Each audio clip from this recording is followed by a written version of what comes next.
Alright, so today we'll be performing the skill of TPN and as well as tracheostomy care for this patient here. So I'm going to begin here. And realistically, I would have my TPN bag here while comparing it to my physician orders and my requisition for TPN. So I'll just begin by comparing my physician orders and my requisition here and ensuring that all the contents are the same. So, and I'm going to check the patient's name here as Frederickson Fred, and I'm going to compare the FIN number, and it is the same age and the same physician here. So my orders are as amino acids as 100 grams, and my dextrose as 200 grams, and my lipids as 50 grams. And it should be infused over 24 hours with a rate of 83.3 mils per hour, with a total volume of 2,000 milliliters. And so 1350 is appropriate. So this is the heparin for the report.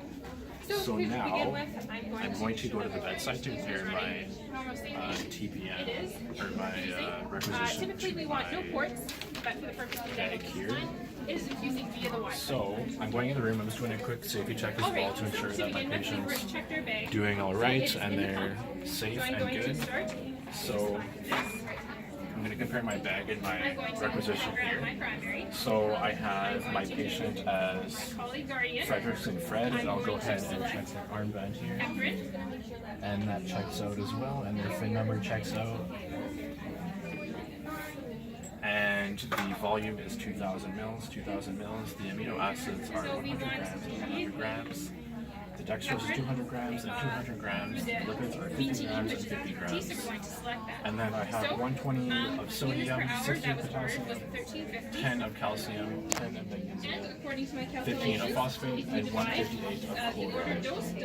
And then my rate again is going to be 83.3 mils per hour over 24 hours with a total volume of 2,000 milliliters. So now, before starting I'm just going to I want to do my own educate my patient as to why they're going to be getting this infusion. So my patient does have a squamous cell carcinoma, so they aren't able to take anything orally or through the GI tract anymore, so they do need the nutrition from the TPN.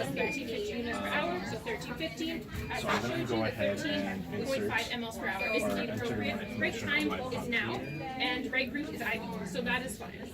So now what I'm going to do is I'm going to take my thing here. The carrier solution is already running, so I don't have to flush this. But And I'm going to label my line as TPN. 30 seconds, I'm going to let it dry for 15, and then I'm going to insert without touching that there. Alright. There it is, select. And I'm going to enter my rate that I've checked already is 83.3 mils. Go in there. Oops. And before I press start, what I want to do is I want to call in my buddy nurse, and they're going to do an independent double check. The volume was 2,000 They're going to look at the mils. patient's name and compare the bag and the MAR, and then we're going to check again together. And I'm just going to confirm it, but I won't start it for now. What's going to happen is that I'm going to have a second nurse come in and double check everything that I've gone through already. So they'll go over my bag here, the contents that I've gone over as well with my second check and with the requisition as well. So I'll have the requisition and they would have, I would be going through the bag and then they would be going through the requisition at the same time as me, and we would go over that together, and they would also compare that with the patient's armband before they enter it. And I'm going to evaluate because this is going through the CVAD, I'm going to need to flush it or flush the CVAD. And this will be going through my white lumen here. Miss Holmes, and I'm going to I'm just going to loosen this cap my up class here. first. So I'm going to come to the bedside here and look at the side. Sorry. So clamps are open, so it started. And I will swab this lumen for 30 seconds. So now I'm going to go ahead and I'm going to I'll be letting it dry for 15, but I will be doing it a bit shorter for the sake of the video. I'm going to be washing my hands first. I'm going to come over here and Get my right out of the fish way. here. Sorry, and it is set to continuous low suction for the chest tube. That's what we want. We have our emergency normal saline, and we also have over there our 254. So pushing 1 milliliter. So I'm going to be following. This is set low. This is appropriate. Everything is connected properly. I'm going to be following. And I'll aspirate for butter turns. I'm good. Just push pause the rest. There's nothing in the line or obstructing it, so it is safe and good. I'm going to mark the drainage and the characteristics down at the beginning of the shift. So here I would sign there. I can leave it on clamped, I've that's set safe. 20 centimeters of water, which is ordered, and I can see the orange ball. This is enough water. Normally what we'd be seeing here is we'd be seeing gentle filing with the patient's breathing, inspiration, expiration. But we are seeing a jacuzzi bubble because Jake And I want to ensure to leave my filter flat on the ground the jacuzzi bubbles. and just kind of tuck it into my Follow our chest sheets here so that it behind remains you. I'm just going flat. to move your arm out of the way And always. I will go ahead and confirm my So solution. what we'd be doing is we would want And to check. I will start it. So our chest tube is here, and we want our clamping So forceps. now I'm going to And what we'd be be doing performing some is we'd be looking tracheostomy for the care. airline. So we are going to clamp right here. I'm going to go around the And other if the bubbling side. was to stop, this would mean that the leak is inside of the patient, so we want to call the doctor stat. If it's not there, we're going to go and clamp down in sections to through the whole chest tube until we locate the leak, so the bubbling would again stop. So, in that case, what we do, we take it out the tape. You could say I'm entering my room again to perform the tracheostomy care so I can perform an Every one of adequate these safety implants check on our here. patient, so we're going to take these off and hang them back up. Because Jake is, again, like I said, So, imperfect, the bubbling is not going to stop no matter what I'm we do. just going to be checking So my that is patient again, and then I'm just my going to put chest them tube in is semi-fowlers placed. so that they can By breathe dressing, it appropriately. is dry and intact. There's no signs of subcutaneous emphysema, so it is good. Frederick, I'm just going to be changing your So tracheostomy Wendy, I'm just going to be site starting and the cannula as well as the dressing, and I'll be performing some suctioning for you. And I've checked his armband and his identity, so I'm not going to do that again. But I'm going to go ahead over here and Is look it at what I alright was if I use It was ordered at a rate of 60%. So I have got that set up alright here, if I and use he should technically be on 10 liters of oxygen according to the orders. But for the sake of the video, I'm going to turn it down for now. The suction pressure should be at here?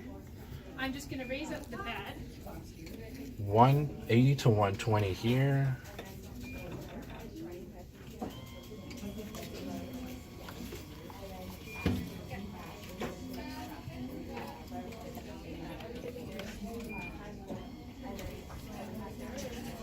Okay, so this is at an appropriate height. We want to make sure that it's about waist level. So table's good, and this the insertion site that I'm going to be working on is at my waist level. All right, so to begin with, I'm going to wash my hands. I'll put my garbage bag here just so I'm ready to go. There we go. And excuse me, I'm going to go ahead. I have saline, I have my 2 drain sponges, and I also have my Jello net and the tape that we're going to use for us. So I'm going to start by opening up my dressing tray and wash my hands.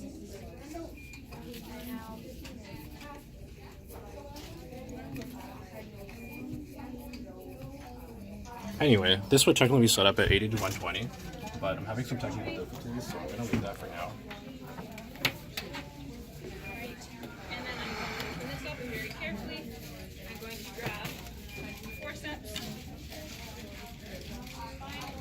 So I'm going to go over my emergency kit here. Straight because I don't need it. So Just here with our garbage bag. I will be also checking the cuff pressure as well, so I have this here.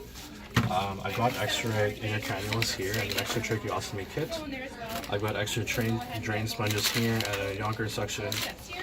And I've also got extra trach ties as well as a dilator in case the tube is dislodged. And I've also got my ambu bag as well as normal saline in case or to clean out my suction when I'm finished suctioning.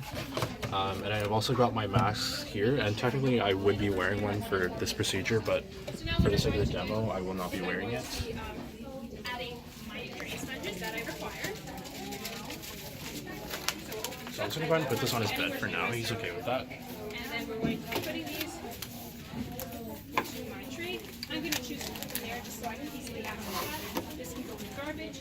Then I'm going to add my jello nuts, taking a step back, peeling this back. So when I get my suction catheter here, I want to make sure that it's the right size. So I'm checking over here to see that it is a size 7. So the rule is that minus 2 times 2 of that number 7. So I should have a 10 French catheter here for my suction. So this is an appropriate place for my jello nuts. So get rid of this. But I'm still alright. I'm going to be adding my normal saline here, stabilizing it.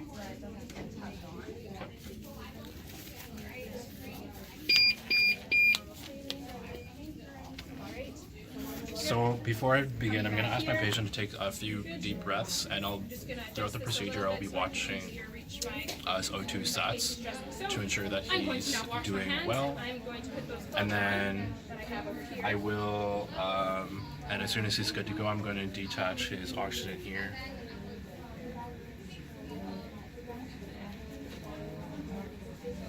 So I'm going to go ahead, and while supporting the chest tube, I'm not going to reach over my sterile field, and I'm also not going to turn my back to it. So I'm going to stabilize here. So when I'm opening my suction here, I need to make sure that 5 inches are sterile below at the tip. Pull it out. It will be stitched in, and Jake, it's not. But so our chest tube here, just going to get this all peeled off nicely. I'm going to take this off here. Dressing. All right. So I'm going to take off all my gloves, all this dressing here, and I'm going to wash my hands. And I'm going to put on. I don't need actually a set of gloves because I'm going to be removing my gelonette with my forceps. So using my blue forceps, I'm going to remove the gelonette. So this can go in the garbage. I'm going to be going also in going to be for getting no rid of my longer blue than 15 forceps, so seconds these will here. all just go in there.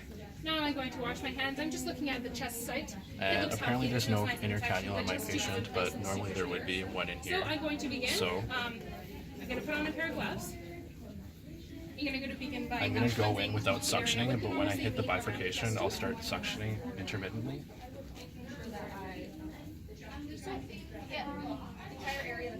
Use the 2x2s here.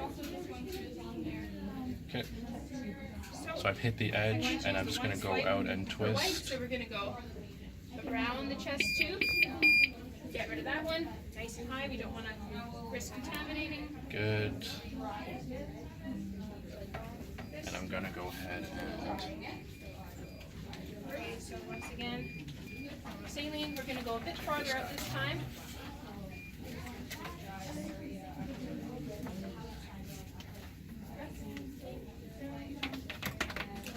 Alright. We're going to go a bit further. We want to make sure that we're cleaning the entire area underneath the dressing. And I would just wash my hands And then we're going to again. clean the chest. Now I'm going to be changing his inner cannula here, but since there's no inner cannula in there, I won't be taking one out. I'll just be putting a new one in. There normally would be a cannula in there. Drying the area that we have cleaned, I'm going to be using some 4x4s. And as I open this, I will keep everything sterile besides this tip here. So, starting there, going all the way And I'm just going to go in until I hear a click. my garbage bag. Good, that's in, and then I'm going to go ahead and take his dressing off at the same time. So I'm assessing the drainage and noting his stoma there. Everything looks good, there's no adverse signs. And then we're going to just dry that chest. And I will be also documenting that. So now I'm going to take these off. Check his cuff pressure now. So Cleaning down our chest tube. I should be looking for a range of 20 to 30 on my pressure meter here. And then what we're going to do is we're going to just roll this gelonette up here. Because we want, this is what we're going to use to ensure that our chest tube is nicely sealed. So I'm just swabbing the black part for 30, and I'm going to let it dry for 15.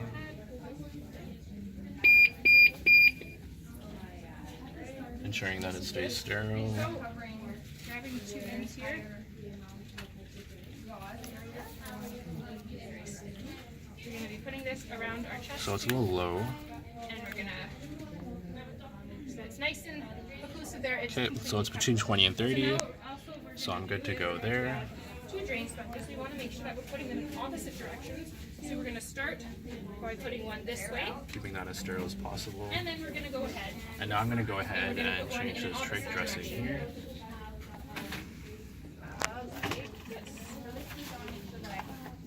So this time it's just clean, so I can touch this because we've cleansed this already with our normal saline. We want to make sure that we're putting this. Alright, finally I'm going to finish off with, Change my gloves again. I'm going to finish off with a 4x4. Between all of my glove changes, I would be washing my hands. And then I'm going to go ahead and we're going to be creating a fully occlusive dressing. So I no longer need my sterile field, so it's okay if I reach around a bit. But we're going to be putting this here. It's going to be fully occlusive, and we want to seal this in like such. We're going to use another piece. It's okay. Sterile field is finished.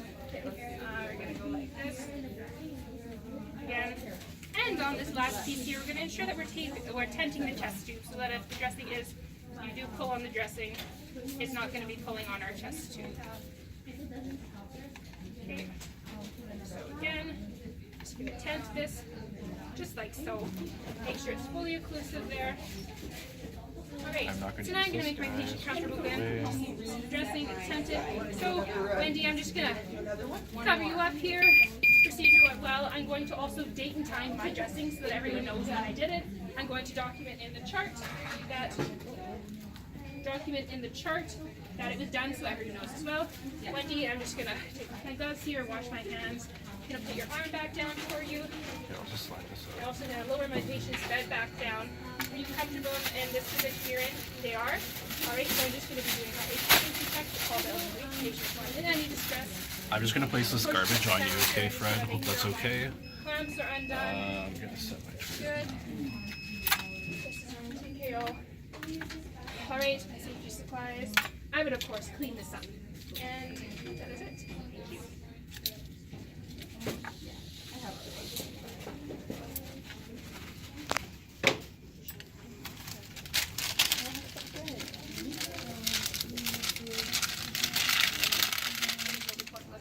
Okay, let's reset quick. You want to reset? Okay.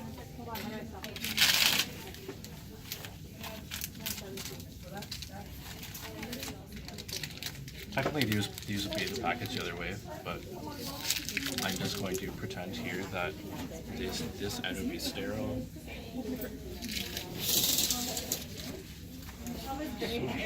Sorry. So they made it. Do we have time for another one? You just I decided. think it was okay. I think it was good. I didn't catch anything. Okay. See that? Whatever you want to do. So I'll go ahead and clean around the stone here. I know I washed them every 4 seconds, but we're clean. Change my glasses, didn't contaminate sterile field. I checked 3 times with my jug. I was connected. I did all my safety checks properly. And I'll go over the top half. I don't have a.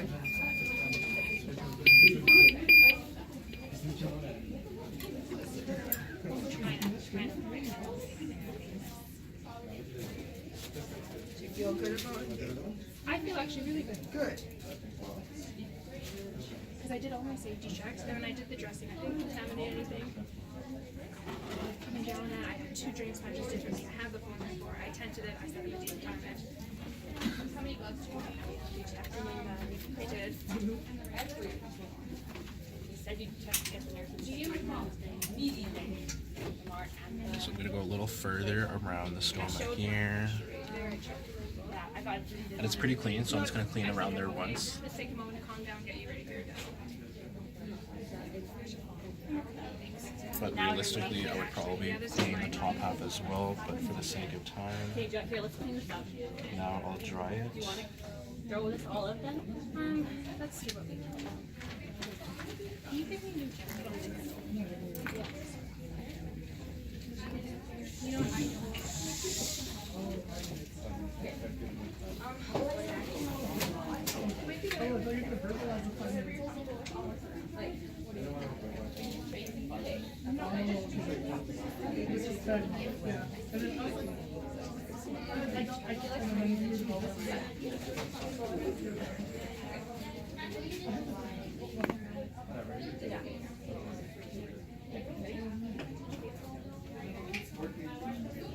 Hi, I'm Savannah. I'm a student nurse, and today I'm going to teach you how to administer an instant as well as a chest tube dressing. So, I'm going to go in ensuring that I'm keeping everything sterile around the stoma.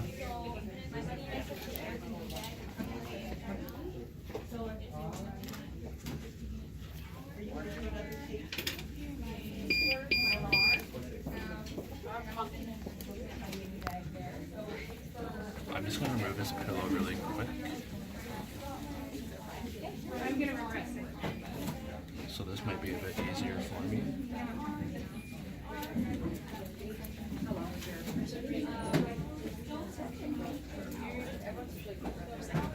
But if you don't want to.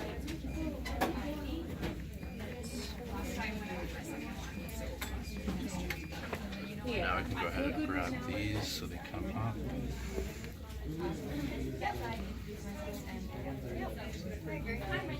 Yeah, it's starting to freak out.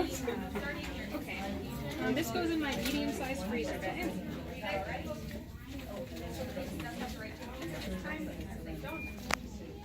I'm just doing a general safety check when I get in here too. You want this? I do want. All do you want these? No, I'm just gonna go get some.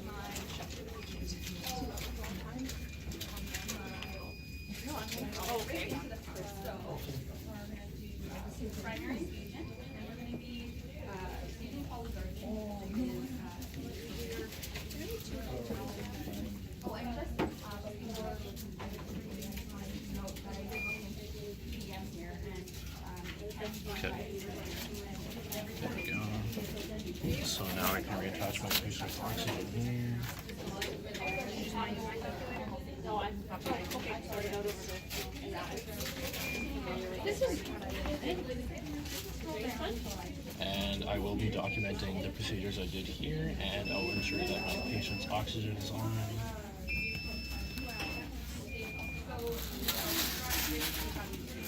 And yeah, that's everything.